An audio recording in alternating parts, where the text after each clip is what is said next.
Hello friends, ये video के अंदर हम इंटर सीए का जो आरटीपी है फॉर सितंबर अटेम्प्ट उसके क्वेश्चंस डिस्कस करने वाले हैं। तो पहले तो आप लोगों को केस स्टडी बेस्ड एमसीक्यू दिया गया है, तो हम पहले ये पूरा का पूरा केस सिनारियो जो है वो रीड कर लेते हैं। ध्यान देना दोस्तों, mister Manish is a real estate developer.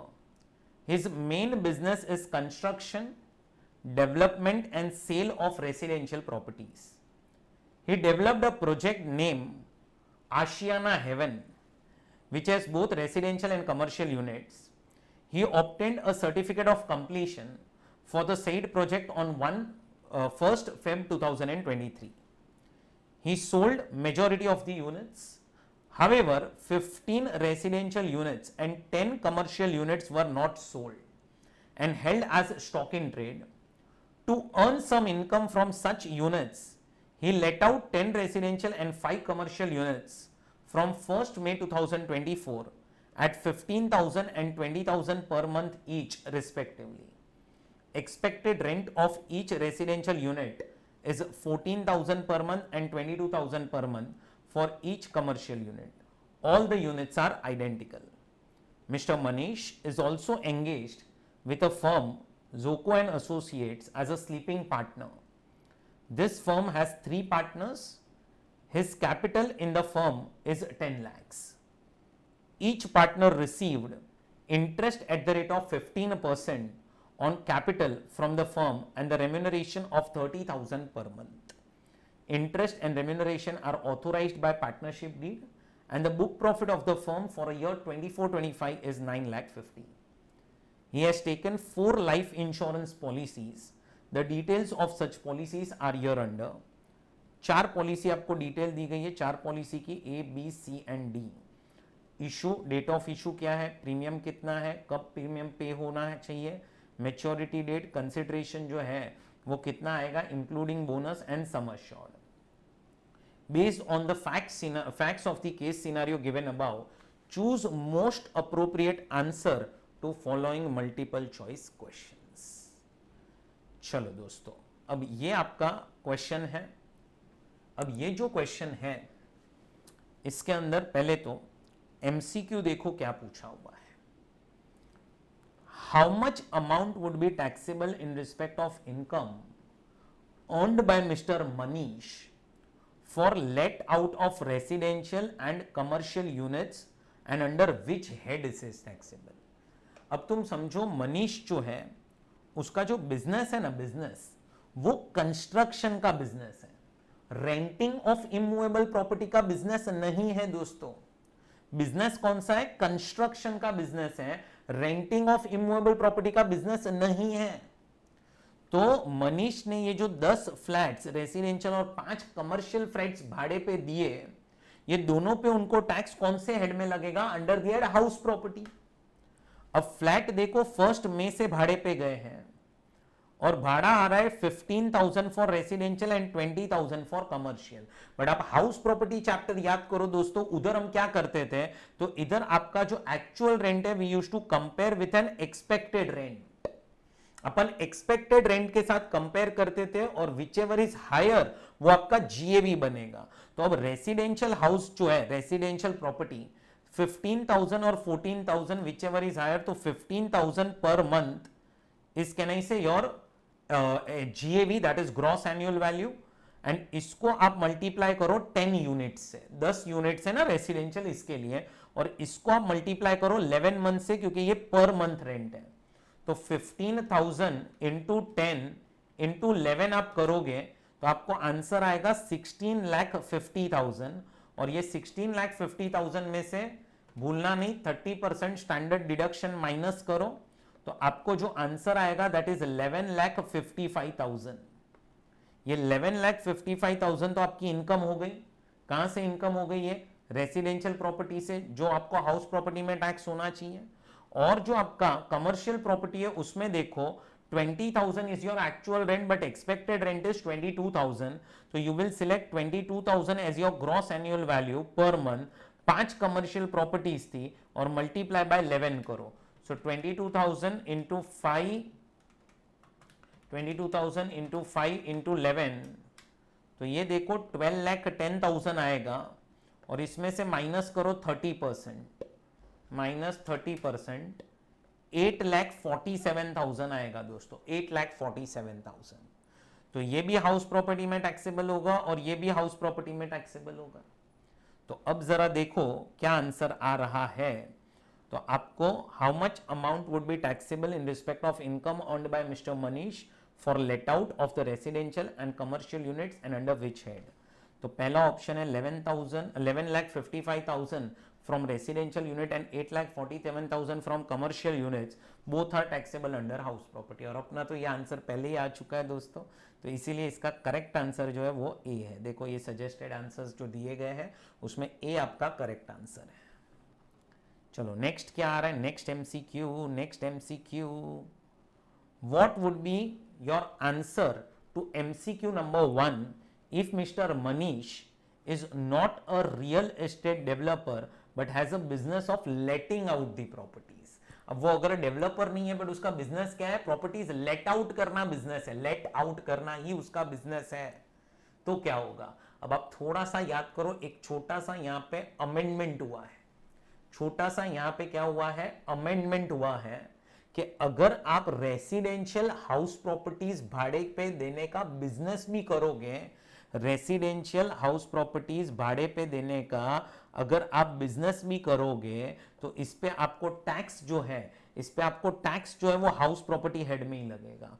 और कमर्शियल प्रॉपर्टीज अगर आप भाड़े पे दोगे, कमर्शियल हाउस प्रॉपर्टीज अगर भाड़े पे देने का बिजनेस है तो वो बिजनेस एंड प्रोफेशन में टैक्सेबल होगा। कहां टैक्सेबल होगा, बिजनेस एंड प्रोफेशन में। तो आपका जो यहां पे रेसिडेंशियल प्रॉपर्टी का इनकम जो था ना, ये वाला, ये तो सेम ही रहेगा। 11,55,000 हाउस प्रॉपर्टी, रेसिडेंशियल प्रॉपर्टीज भाड़े पे देने का बिजनेस है, बट इस पे अब से हम आपको टैक्स हाउस प्रॉपर्टी हेड में ही लगाएंगे। बिजनेस भी होगा तो भी हाउस प्रॉपर्टी में ही टैक्स लगेगा। सो फर्स्ट क्वेश्चन में क्या हुआ था, आपका बिजनेस नहीं था, प्रॉपर्टीज भाड़े पे देने का आपका बिजनेस नहीं था, इसलिए दोनों पे टैक्स हाउस प्रॉपर्टी में लगा। अब प्रॉपर्टीज भाड़े पे देने का आपका बिजनेस है, तो रेसिडेंशियल प्रॉपर्टीज जो भी होगी दोस्तों, रेसिडेंशियल प्रॉपर्टीज जो भी होगी वो भाड़े पे देने का अगर आपका बिजनेस होगा, रेसिडेंशियल प्रॉपर्टीज भाड़े पे देने का अगर आपका बिजनेस होगा तो उस पे आपको टैक्स हाउस प्रॉपर्टी हेड में ही लगेगा। बट कमर्शियल प्रॉपर्टीज आप भाड़े पे दोगे ना, कमर्शियल प्रॉपर्टीज, तो उस पे आपको टैक्स बिजनेस एंड प्रोफेशन में लगेगा। तो अब जब आपका ये इनकम बिजनेस में जाएगा तो बिजनेस में थोड़ी हम लोग ऐसा एक्सपेक्टेड रेंट के साथ कंपेयर करते हैं, तो उधर तो आपका जो 20,000 का रेंट है, 20,000 5 रेसिडेंशियल यूनिट्स है 5, तो 20,000 मल्टीप्लाई बाय 5 करो इंटू 11 करो डायरेक्टली, तो 11 लाख आपकी इनकम हो जाएगी बिजनेस एंड प्रोफेशन में। और एक इनकम जो हाउस प्रॉपर्टी में आएगी वो है 11,55,000। तो बी का करेक्ट आंसर क्या होगा, तो पहले तो ये ऑप्शन तो हट गए रेसिडेंशियल वाले, एक तो ये ऑप्शन है और एक ये ऑप्शन है लास्ट वाला।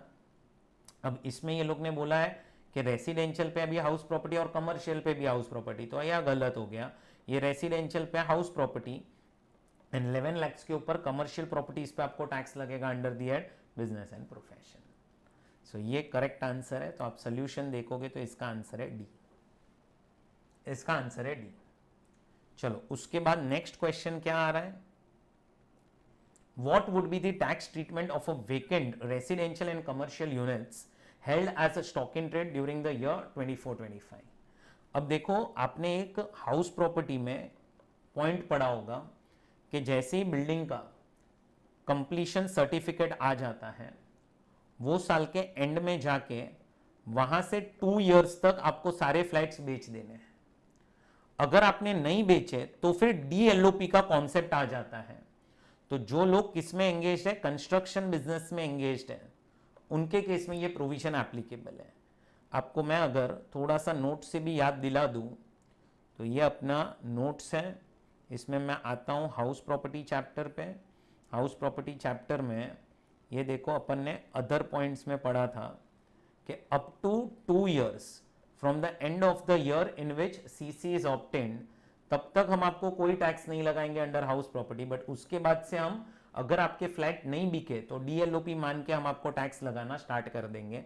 तो अब यहाँ पे ना, यहाँ पे आप देखोगे तो सीसी जो है वो आया ये साल में है, मतलब 1/1/2023 एंड में जाओगे 31 मार्च 23, फिर 24 आएगा, फिर 25 आएगा, तब तक आपको बेच देना चाहिए। अपन तो कहने से उसके पहले वाले ईयर में अभी तक तो कुछ करने की ज़रूरत नहीं है।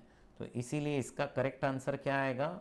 इसका करेक्ट आंसर आएगा no tax treatment would be there as the units were not let out and held as stock in trade and 2 years have not lapsed from the end of the financial year in which certificate of completion is obtain. 2 साल खत्म होने के बाद क्या हो जाएगा? तो जो अनसोल्ड फ्लैट होंगे ना, उसको हम डीएलओपी मान लेंगे, उसको हम डीएलओपी मान लेंगे। चलो नेक्स्ट पॉइंट क्या आ रहा है देखो, which of the life insurance policies would be exempt at the time of maturity. चलो अभी अपना ये 1010D का कॉन्सेप्ट आ गया। कितनी पॉलिसीज है आपके पास? पहले तो 4 पॉलिसीज है, 4। अब ये 4 पॉलिसीज जो है, जरा डेट देखो सब पॉलिसीज का। अब आप याद करो, एक अमेंडमेंट हुआ है लाइफ इंश्योरेंस पॉलिसी में 1423 से। क्या अमेंडमेंट हुआ था याद करो थोड़ा सा।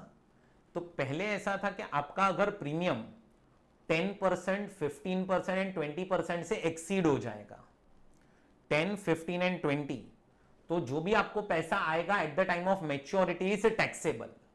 और उसके बाद और एक अमेंडमेंट हुआ कि 10, 15 और 20% तो देखना ही है, साथ साथ में अब आपको एक 5 लाख की लिमिट भी चेक करनी है कि आपके जो प्रीमियम्स हैं अगर 5 लाख से एक्सीड हो गए, फिर जो भी यू कैन से पैसा आएगा मैच्योरिटी पे, कहने से वो आपको टैक्सेबल हो जाएगा। तो अब तुम देखोगे तो पहला पॉलिसी जो इश्यू हुआ है ना, पहला पॉलिसी वो तो 1421 को इश्यू हुआ है, तो इधर तो 5 लाख का लिमिट आएगा ही नहीं, बट इधर आपका सिर्फ एक ही लिमिट आएगा, क्या कि आपका जो प्रीमियम है वो 10%, 15% और 20% से ज्यादा नहीं होने चाहिए। पॉलिसी जो इशू की गई है वो 1421 पे इशू की गई है, पर्सन नॉर्मल पर्सन है जिसके नाम पे पॉलिसी इशू हुआ है, तो लिमिट हो जाएगा 10%। अब आप अपना सम अश्योर्ड देखो 35 लाख है और आपका प्रीमियम देखो वो 4 लाख है। प्रीमियम आपका जो है ना, प्रीमियम 4 लाख रुपया is more than 10% of sum assured, 10% of sum assured से ज्यादा है। अब अगर आपका प्रीमियम 10% ऑफ सम अश्योर्ड से ज्यादा है ना दोस्तों, तो ये वाली पॉलिसी का जब भी मैच्योरिटी होगा, जो भी अमाउंट आएगा ये तो टैक्सेबल हो जाएगा। इधर 5 लाख वाला लिमिट तो आएगा ही नहीं, क्योंकि 5 लाख वाला लिमिट एप्लीकेबल हुआ है अगर पॉलिसी 1/4/2023 या उसके बाद लिया है तो। अब यहां पे और यहां पे आप अपना डेट देखो, पहले तो 1/4/23 के बाद पॉलिसी ली हुई है, ऑन और आफ्टर 1/4/23। और पहले तो आप देखो इधर sum assured is 14 lakh, 14 lakh का वापस से आप 10% निकालो तो दैट विल कम टू 1,40,000। आपका प्रीमियम यहां पे भी बढ़ चुका है, तो ये भी तो टैक्सेबल ही हो जाएगा। इधर भी अभी वो 5 लाख वाला लिमिट का कोई मतलब नहीं है क्योंकि 10% से ज्यादा है। बट इधर देखो 22 लाख है और ये 2 लाख है, तो आपका जो प्रीमियम है वो सिर्फ 10% से कम है। यहां पे 31 लाख है, यहां पे 3 लाख है, आपका प्रीमियम वापस से 10% से कम है। तो ये जगह पे और ये जगह पे आप देखोगे तो 10% से प्रीमियम कम है, और दोनों पॉलिसीज का अगर मिला के प्रीमियम देखोगे तो वो 5 लाख ही हो रहा है, उससे एक्सीड नहीं हो रहा है। तो ये 2 पॉलिसीज पे आप एग्जम्पशन ले सकते हो। तो इसी रीजन के वजह से करेक्ट आंसर क्या हो जाएगा? करेक्ट आंसर अपना हो जाएगा LIC C&D। C&D जो है वो आप एग्जेम्प्ट कर सकते हो, बाकी 2 तो टैक्सेबल हो जाएंगे। उसके बाद लास्ट क्वेश्चन क्या है? Last question, what would be the income taxable in the hands of mister Manish from a firm Joko and associates for assessment year 25-26। Manish जो है वो पार्टनर भी था ना, तो उसके रिलेटेड अभी बोला है। क्या है देखो, यहां पे दिया हुआ है सब डिटेल्स। पहले मैं ये चीजें इरेज कर देता हूं यहां से। चलो ये देखो, Manish is also engaged with a firm Zoco and Associates as a sleeping partner. He is a sleeping partner. The firm has 3 partners. Capital, his capital in a firm is 10 lakhs. Each partner received an interest of 15% on capital from the firm and remuneration of 30,000. Interest and remuneration are authorise, the book profit of the firm is 9,50,000। अब आप थोड़ा सा याद करो, पहले firm जब भी remuneration देती है टू पार्टनर्स या इंटरेस्ट देती है टू पार्टनर्स, पार्टनर्स को उतना ही अमाउंट टैक्सेबल होता है, पार्टनर्स को उतना ही अमाउंट टैक्सेबल होता है जितना फर्म को एक्सपेंस मिलता है। जितना फर्म के लिए एक्सपेंस है, जितना फर्म को अलाउड है एक्सपेंस, उतना ही पार्टनर को क्या हो जाएगा दोस्तों, टैक्सेबल। उतना ही पार्टनर को क्या हो जाएगा दोस्तों, टैक्सेबल। अब आप याद करोगे तो स्लीपिंग पार्टनर को जो रेम्यूनरेशन दिया जाता है ना, that is disallowed to partnership firm. Now if it is disallowed to partnership firm, then it is taxable to then it is exempt in the hands of partner, क्योंकि firm को तो खर्चा ही नहीं मिला। अब जब फर्म को खर्चा नहीं मिला है तो हम पार्टनर को कैसे टैक्स कर सकते हैं? तो स्लीपिंग पार्टनर है तो रेम्यूनरेशन तो उड़ गया। और इंटरेस्ट जो फर्म ने पार्टनर को दिया, इंटरेस्ट जो फर्म ने पार्टनर को दिया, इंटरेस्ट जो फर्म ने पार्टनर को दिया है वो अलाउड है, बट मैक्सिमम कितना अलाउड था, 12%।